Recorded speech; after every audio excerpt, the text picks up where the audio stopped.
네, 안녕하십니까. 깡센클럽 강전효입니다.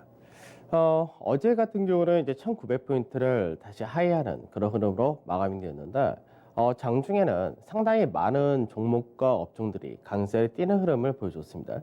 그래서 이제 장중에 플러스와 마이너스, 보합권을 중심으로 해서 계속해서 등락을 보였었는데, 문제가 된 것은 현물 시장에서의 외국인과 기관의 동반 매도가 나타났다는 부분이고, 특히나 이제 삼성전자를 중심으로 한 IT 이쪽에서가 집중적으로 매도 물량이 출하가 되면서 시총이 높은 만큼 지수의 상승을 누르는 그런 흐름으로 전개되었습니다. 어느 정도 이제 1900포인트에서 1920이라는 자리대, 이 라인대가 앞전 같은 경우는 시장에서 올라오는데 그렇게 어렵지 않았었다면 여기부터는 상당히 좀 어렵다라는 부분을 어저께도 말씀드렸는데, 여기서 이제 소화하는 과정과 추가적인 모멘텀을 얻기까지 숨고르기를 할 수밖에 없는 위치다 정도, 이 부분을 체크하면서 가셔야 될 것 같습니다. 자, 어제 시장 체크를 먼저 해보도록 하죠. 자, 전일 증시를 보게 되면은 우선 지수는 이제 1900포인트를 소폭 하회한 0.83%로 마감이 되는 모습이었고, 거래대금은 11조 7천억. 그러니까 이제 거래대금은 여전히 많은 상태가 이어진다라고 보시면 되겠습니다. 다만 이제 수급적인 부분에서 외국인과 기관 양쪽이 모두 5천억 가까운 매도세를 보여줬다 하는데, 외국인이 4,900억, 그리고 기관들이 4,800억이었는데, 기관에선 베이시스가 약화된 부분이 프로그램 매도 물량이 출하가 되었었고, 거기다 이제 그동안 계속해서 매수세를 보여왔었던 연기금 역시도 소폭의 매도를 하는 모습이었습니다. 그 외인들 같은 경우는 시장에서 이제 삼성전자를 중심으로 IT 쪽을 많이 팔긴 했지만, 그보다 전체적인 시가총액 상위를 중심으로 해서 고르게 매도를 하는 모습을 보여줬다 됩니다. 그 다음 선물 시장은 1.39%, 대형 지수가 좀 더 약세를 띠는 그런 흐름을 보여줬기 때문에 선물 역시도 하락이 좀 더 나타나서 끝났는데, 외국인들의 매수가 들어오긴 했지만 외인들의 매수세는 크지 않았다 정도 되는 모습이었고, 누적은 여전히 73,500개하고로 여전히 많은 물량을 가지고 있다가 됩니다. 그리고 베이시스 같은 경우는 0.5%대를 중심으로 해서 요 근래 들어서 왔다 갔다 하는 그런 흐름을 보여준다고 하는데, 0.5%를 벗어날 때는 시장에서 프로그램 매도가 나온다 이렇게 되는 거고, 다시금 베이시스 마이너스 0.3 정도로 들어온다 할 때는 프로그램 매수가 유입이 되는 그런 형태를 보여주기 때문에, 최근 들어서의 프로그램 같은 경우는 계속해서 지속적으로 매도가 나오거나 매수가 들어오거나 그런 부분이 아니라 들어왔다 나갔다가 반복되는 그런 과정을 보여준다고 생각을 해야 될 것 같습니다. 그다음 코스닥 같은 경우는 소폭의 강세로 마감이 되는 모습이었는데, 코스닥은 거래 역시 구조대 여전히 유지를 하는 그런 모습을 보여줬다 됩니다. 근데 이제 코스닥 안에서도 차이가 있는 것은, 코스닥 100에 속해 있는 지수 같은 경우는 하락이 좀 더 나타나는 그런 흐름을 보여주는가, 중소형 쪽에서가 좀 더 강하게 움직이는 그런 흐름을 보여준다 됩니다. 특히 이제 최근 들어서 총선 이후로 정부 정책 수혜주다라는 쪽하고 남북 경협 관련된 쪽에서가 상당히 강하게 움직이기 때문에 그런 테마주들이 코스닥 증시를 끌고 올라갔다라고 보시면 되겠죠. 자, 해외 증시 보도록 하죠. 중국 같은 경우가 이제 지방 정부에서 양해를 이제 시작을 한다라고 발표되어 있었고, 그 외적으로도 이제 구체적인 어느 정도의 지방마다 이제 부양책 규모가 발표가 되고 있는 그런 모습입니다. 거기에 따른 기대치가 여전히 가지고 있는 상태에서 이제 어제 같은 경우 우대 대출 금리 같은 경우를 인하를 했다 되어 있고요. 그리고 그 외적으로 1조 위안의 특수채를 신규로 발행해서 이 자금을 가지고 경기를 부양하겠다 이런 식으로 발표를 했기 때문에 경기 부양에 대한 기대치가 계속해서 중국 증시에서 안정적인 상승을 좀 보여주고 있다 이렇게 보셔도 있습니다. 그다음 미증시 같은 경우는 이제 하락이 또다시 좀 크게 떨어지는 그런 모습을 보여줬다가 된다. 마이너스 2.44%, 다우지수가 좀 더 하락이 컸고요. 나스닥 같은 경우 1% 정도의 하락으로 마감이 되는 그런 모습이었습니다. 물론 이제 국내 증시에서 전에 미 선물을 한 0.5에서 0.3% 정도 선반영을 했다가 되긴 한다. 그보다 좀 더 많은 폭의 하락이 나타났다 됩니다. 실제로 이제 미증시 같은 경우는 장중에는 하락으로 출발해서 상승으로 전환되는 왔다 갔다 하는 흐름을 계속해서 보여줬었는데, 이제 유가선물 5월물이 만기일이었다 이 부분이 있었는데, 만기일날 시장에서 마이너스 엄청나게 나타냈다 이 부분이 있습니다. 그래서 유가 같은 경우가 사상 초유로 이제 마이너스를 기록했다라는 부분이 있는데, 이 부분은 시장에서 이제 국내 증시를 비롯해서 전 세계 글로벌 증시에 크게 영향을 미치는 것은 제한된다 이렇게 보셔야 될 것 같습니다. 이 부분은 만기에 따른 영향이었다라고만 볼 수밖에 없는 것이, 우선은 6월물부터 7월물 그리고 9월물까지 현재 유가의 흐름을 보게 되면 6월물 같은 경우는 21불 정도 나타내주고 있고, 7월물이 27불, 8월물이 29불이고 9월물이 30불인데, 이게 이야기하는 게 뭐냐면은 시장에서 코로나가 2분기 안에는 그래도 어느 정도 해소가 될 것이다 라고 본다는 겁니다. 그래서 5월물 같은 경우는 이제 바로 5월달이 이제 얼마 안 남았기 때문에 만기였었고 거기에 따른 영향이 크게 나타났다는데 6월물이라든지 특히나 7, 8, 9월물을 보게 되면은 27불에서 30불 정도로 안정적인 흐름을 보여준다는 걸 감안한다면 시장에서는 코로나가 2분기 안에 어느 정도는 시장에서 해소가 될 것이다라고 기대를 가지고 있다라고 보시면 되겠습니다. 그 다음에 여전히 이제 문제가 되는 것은 미증시는 밸류적인 부분에서가 상당히 문제가 되고 있는 케이스입니다. 앞전에 미증시가 하락하기 전에 사상 최고가를 보였었던 그 시기보다 오히려 현재가 밸류상으로는 더 높은 고평가가 되어 있다 이렇게 되어 있는데 실적 자체가 감익이 되고 있는 상황에서 주가는 앞전에 고가보다는 높아지지 않았지만 실제로 기업 실적이 안 좋다 부분이 주가 수익 비율을 높게 형성되고 있는 상태이기 때문에 밸류적인 부담이 여전히 높다 이렇게 되는 케이스입니다. 그래서 대부분의 업종이 하락을 하긴 했지만 일부 금이라든지 원유 서비스라든지 그다음에 헬스케어, 제약바이오, 전자상거래, 해상운송 이런 쪽에서는 소폭의 강세로 마감이 되었고 변동성 지수는 이제 실제로 유가 자체가 엄청나게 급락했다 하더라도 추가적으로 그렇게 크게 올라갔다라고는 할 수 없기 때문에 한 43.8짜리 정도로 40이라는 자리대를 살짝 깨고 나서 올라왔다 정도 보시면 되겠습니다. 자, S&P 지수 일간 차트를 한번 보도록 하죠. 이제 어저께 주간상에서 설정을 해두었던 자리대가 2800에서 3020이다라고 말씀드렸는데 S&P 지수 같은 경우가 나스닥 대비해서는 상대적으로 상승폭이 좀 작다 됩니다.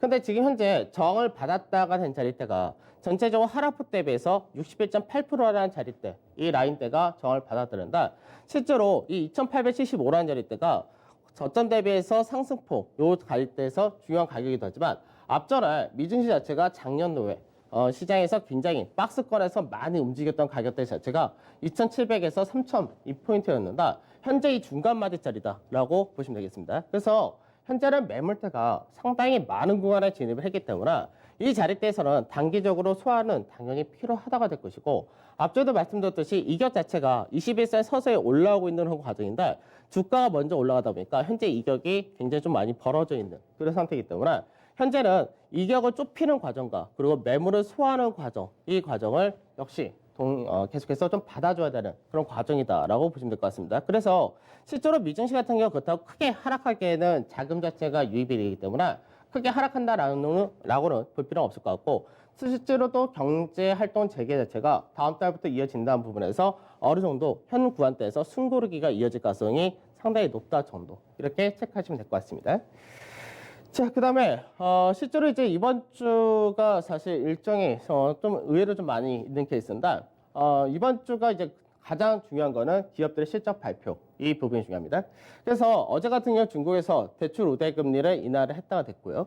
그 다음에 삼성 바이오로직스가 실적 발표를 했다 됩니다. 그래서 삼성 바이오로직스는 시장 컨센서스 대비해가지고 좀 높게 형성이 되었기 때문에 어닝 서프라이즈가 나왔는데 앞전에 주가가 선반영했던 부분이 있어서 이 부분이 추가적인 강세를 나타낼 수 있을 것이냐 이 차이가 있을 것 같고요.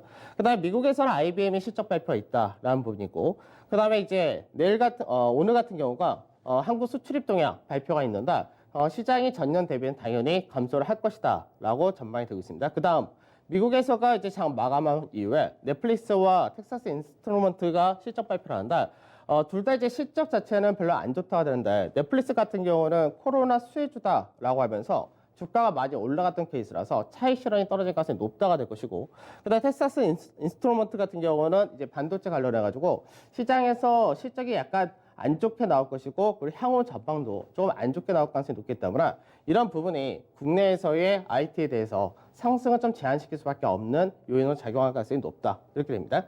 그 다음에 이제 수요일 날은 삼성물산 실적 발표 있고 바이오제이라든지 램 리서치 미국에서 역시 나타나고요. 그리고 이제 목요일 날이 우리나라 1분기 경제 성장률이 발표가 되는데 경제 성장 자체는 현재 마이너스를 소폭 나타나지 않았을까 그렇게 전망을 하고 있는데 이 부분도 어느 정도 시장에서는 선반됐다라고 보셔도 될 것 같습니다. 그 다음에 유럽에서 구매 자릿수가 있고 그 다음에 이제 국내에서가 실적 발표가 굉장히 많습니다. 그래서 국내에서 하이닉스라든지 네이버, 삼성 SDS, 그 다음에 현대차라든지 금융 그리고 미국에서는 아마존과 인텔 같은 실적이 굉장히 중요한 그런 한 주가 되기 때문에 결국 실적의 발표가 사실 현재 구간에서는 어차피 예상보다 다 안 좋다. 그러니까 시장이 예전에 연초보다는 다 안 좋다라고 하향이 되긴 했는데 그 라인대를 충족을 해 주느냐가 시장에서 충족 어느 정도 모멘텀을 추가로 만들어 주느냐 이 부분이 중요할 것 같습니다. 그래서 이번 주는 사실 실적이 굉장히 중요한 한 주가 되는데 이게 수요일, 목요일, 금요일 갈수록 이 부분이 점점 커지기 때문에 시장에서는 실적 발표를 앞두고 일부 중소형 테마라든지 종목별 업종별로 움직일 수밖에 없다. 이렇게 보셔야 되겠습니다. 자, 종합주가지수 어저께 주간 차트였는데 어저께 이 부분을 설명하다가 시간이 좀 부족했는데 간단하게 좀 더 설명을 해드리면은 시장에서 1920이라는 자리대가 실제로 이제 작년에 저점을 만들었던 자리입니다. 그러니까 시장이 앞전에 1900이라는 자리대를 이탈을 하면서 시장에서 굉장히 비이성적으로 투매가 나오고 미증시에 따른 영향이라든지 코로나에 대한 공포감이 굉장히 크게 확대됐던 시기였는데 이때 시장에서 크게 무너졌을 때 빠르게 반등이 나올 수 있었던 가장 큰 배경은 이 구간까지는 매물이 없었다가 됩니다. 그래서 시장에서 투매가 나올 때 뭐 거래를 실렸다 어떤다 하더라도 단발성으로 다들 실렸던 그런 케이스이기 때문에 무너질 때 매물이 없었던 만큼 빠르게 올라올 수 있는데 여기서부터는 시장에서 매물이 이제는 진입이 들어간다 됩니다. 그래서 여기서부터는 실제 수급적인 부분에서도 외국인이라든지 기관이라든지 매수세 자체가 확연히 보여주는 그런 모습이 있어야지만 이 라인들을 소화할 수 있다 된다. 그 부분이 나타나지 못한다면 시장에서는 이 자리대에서 숨고르기와 단기 조정이 불가피하다. 이렇게 보셔야 됩니다. 그래서 국내 증시 같은 경우가 올해 고가 대비해서 이제 지난주 기준으로 했다가 약 15% 가까이 하락을 했다 정도 되는데 지금 현재는 밑으로 지지테스트를 받는다 하더라도 실제적으로 이 자리대가 워낙에 많이 올라가기 때문에 충분히 조정을 받을 수 있다가 되는 것이고 1830이라는 자리대까지 떨어진다 하더라도 실제로 고가 대비해서 5%가 안 되는 수준이기 때문에 이 정도는 시장에서 양호한 조정이다 이렇게 볼 수가 있다는 겁니다. 그래서 현재 구간에서 너무 적극적으로 이제 여태까지 주식을 못 샀다 그러니까 지금이라도 쫓아가야 된다 이런 부분이 아니라 오히려 현재 구간에서는 업종별 종목별 차별화를 비롯해서 시장에서 숨고르기가 나타날 수밖에 없는 그런 과정이기 때문에 눌림 조정을 노리는 전략이 훨씬 더 좋다가 될 수밖에 없는데 그래서 나중에 최종적으로 다음 주까지는 시장에서 어느 정도 날짜 자체가 제한되기 때문에 이 라인대 왔다 갔다 한다가 되고 중요한 추세 라인 때 이게 가장 중요한 자리인데 이 추세 라인 때를 이제 실질적으로 다음 주 다다음 주 됐을 때가 이제 1950포인트 정도 될 겁니다. 그래서 1950포인트를 돌파를 한다면 그 다음부터는 2000포인트 라인 때를 올라탄다가 되는데 이 라인 때가 가기 전까지는 시장에서 숨고르기라도 여러 가지가 좀 필요하다 이렇게 보셔야 되겠습니다. 그 다음에 대형지수인데 대형지수 같은 경우가 상대적으로 코스피 종합보다 약하다 이렇게 되는 케이스죠. 근데 이제 실질적으로 대형지수가 상승이 약했던 가장 큰 요인은 삼성전자가 가장 문제가 된 그런 케이스인데 지금 현재 삼성전자 같은 경우는 앞전에 말씀드렸듯이 1900포인트를 돌파하는 데는 필요한 역할을 했다가 되기 때문에 그 이후에 추가적인 상승을 하기에는 현재 주변 여건이 녹록치 않다가 됩니다. 그래서 시장에서는 연말과 그리고 연초에 삼성전자가 신고가를 나타낸다. 그리고 삼성전자가 본격적인 실적이 좋아진 시즌이 2분기부터 시작된다. 이렇게 전망했었는데 현재 2분기에 들어선 상태에서 디램이라든지 낸드라든지 현물 가격 자체가 계속해서 소폭 하향세를 이어가고 있는 그런 모습이기 때문에 모멘텀 자체가 시장에서 기대치하고는 상당히 많이 차이가 난다라고 생각을 하셔야 될 것 같습니다. 그래서 대형지수 같은 경우가 삼성전자가 많이 강세를 띄지 못하면은 지수 자체가 아주 강하게 움직일 수가 없다가 되는 케이스인데 마찬가지로 현재 중요 라인대 작년에 저점 자리 때 이런 라인대 매물대에 들어왔기 때문에 이 매물을 소화하는 과정과 추세를 돌파하는 과정 이 라인이 중요할 수밖에 없다가 됩니다. 물론 현재 구간에서 눌림을 잡아가지고 중장기로 본다라는 관점에서는 현재 조정이 들어올 때마다 매수한 전략이 맞다 될 수밖에 없는데 단기적인 부분에서는 이 구간대에서 역시 소화하는 과정이 필요하다 이렇게 보셔야 되겠습니다.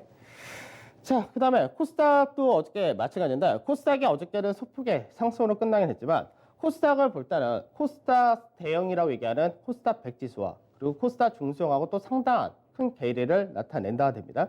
그래서 코스닥 100지수 같은 경우는 시장에서 지금 오히려 제약바이오라든지 몇몇 개 시총 상행으로 잡혀있는 쪽은 상승 탄력이 약해지거나 소폭 하락을 하는 반면에 아까도 말씀드렸듯이 경협이라든지 정부 정책 관련된 수혜주라든지 이런 쪽에서가 테마주로 중심으로 움직이기 때문에 중소형이 많이 움직이는 반면에 대형은 약하다 됩니다.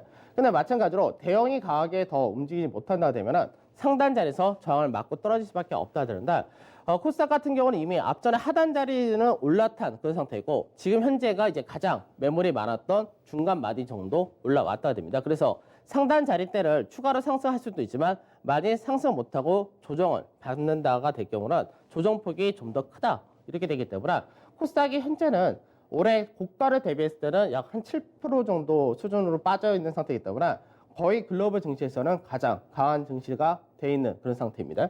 그래서 코스닥 같은 경우는 이제 한번 차익이 떨어질 때가 좀 세게 떨어질 수 있다는 부분, 그 부분만 체크하시면 될 것 같습니다. 자, 어제 시장 간단하게 보면은 어제 시장 같은 경우는 뭐 소폭의 하락이 나타나겠는데 이제 업종별로 많이 차이가 있었다가 됩니다. 그래서 우선은 삼성전자를 중심으로 IT가 지수를 끌고 내려가는 그런 모습을 보여줬다 되고요. 그다음에 금융이라든지 자동차라든지 이런 쪽도 시장보다는 좀 더 하락이 나타난 케이스였고 반대로 이제 건설이라든지 기계 이런 쪽이 이제 경협이라든지 이쪽이 좀 많았었는데 이쪽에 강세를 나타냈다 되고 그리고 외적으로 의료라든지 유틸리티 그리고 통신 그래서 약간 방어 성향 쪽에서가 훨씬 더 강한 모습을 보여줬다 됩니다. 그다음 항공해운에서는 이제 한진칼과 대한항공 이쪽에 대한 대규모 유상증자 그 이슈가 불거지면서 앞전에 급등을 했던 만큼 급락이 크게 나타났다가 되는 케이스였고 코스닥에서는 IT 부품은 역시 하락을 나타냈다 되고요. 헬스케어는 소폭의 상승으로 마감이 되었다 됩니다. 자, 수급 간단하게 보면은 수급에서는 외국인들이 어저께 전체적으로 매도를 했는데 우선은 매수는 세트리온이라든지 네이버, 파미세 이런 쪽에서 들어오긴 했는데 규모 자체는 세트리온과 네이버, 파미세 정도가 100억 이상 들어왔다 되고 그 외적으로 들어왔다 되지만 규모 자체는 상당히 작은 그런 모습을 보여줬다 됩니다.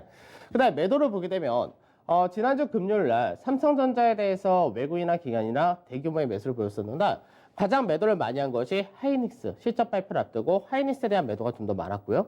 그다음에 삼성전자도 역시 동반 매도를 하긴 했지만 규모는 금요일날 매수분이라든지 이런 부분에 비했을 때는 좀 더 작았다가 됩니다. 그리고 현대차, LG와 KB금융 그리고 삼성 전자 우선주라든지 한진카, SOE 이런 식으로 딱 나타났다는데 전체적으로 보게 되면은 시총 최상위는 대부분 매도를 했다 이렇게 보시면 되겠죠. 자, 그다음에 기관에서의 수급도 보도록 하죠. 기관 수급을 보게 되면은 기관에서는 인버스에 대해서 매수가 동반해서 들어온 모습이었는데 규모 자체는 크지 않았다가 됩니다. 다만 레버리지에 대해서 매도 규모를 키웠다가 되죠. 그러니까 시장에서 기관에서 보는 관점에서는 현재 1900대에 올라왔다 되니까 현재 구간에서는 다 바로 단기적으로 위로 크게 갈 자리가 제한적이다라고 보는 것이고 그렇다 밑으로 크게 빠진다라고도 보지 않는데 현재 위치에서는 중립보다 좀 못하다 이런 관점이 높다라고 보시면 될 것 같습니다. 자, 이제 중요한 게 뭐냐면 국내 증시가 차별화가 될 수 있느냐 사실 이게 중요합니다. 이제 5월달 정도 되면은 유럽이라든지 미국에서도 점진적으로 경제 활동을 조금씩 이제 재개를 한다 이렇게 되는데 올해 이제 코스피 지수를 보게 되면은 코스피 같은 경우는 연초에는 이제 다른 S&P라든지 중국 대비해서 오히려 상승을 더 강하게 하는 모습이었는데 이때는 국내 증시가 작년까지 미중 간의 무역 분쟁에 따라서 가장 피해를 많이 봤다가 되는 케이스에서 이제 미중 간의 무역 분쟁이 풀리면서 글로벌 경기 회복세가 수출을 중심으로 하는 국내 같은 경우가 훨씬 더 좋을 것이다 라는 전망이 높았기 때문에 그렇습니다.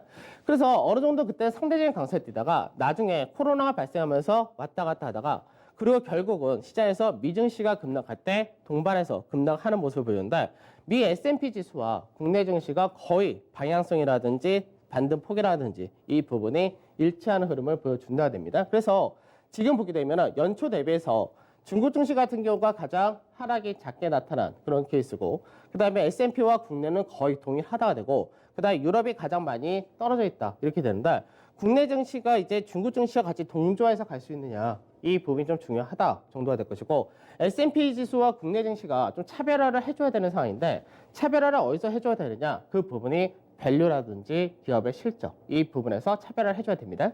그래서 실제로 1월달 대비해서 주요국 주당 순위 EPS 하향 조정폭을 보게 되면은 국내 같은 경우는 약 4.3% 정도 이제 실적 하향이 된 반면에 중국이 6.9%고요.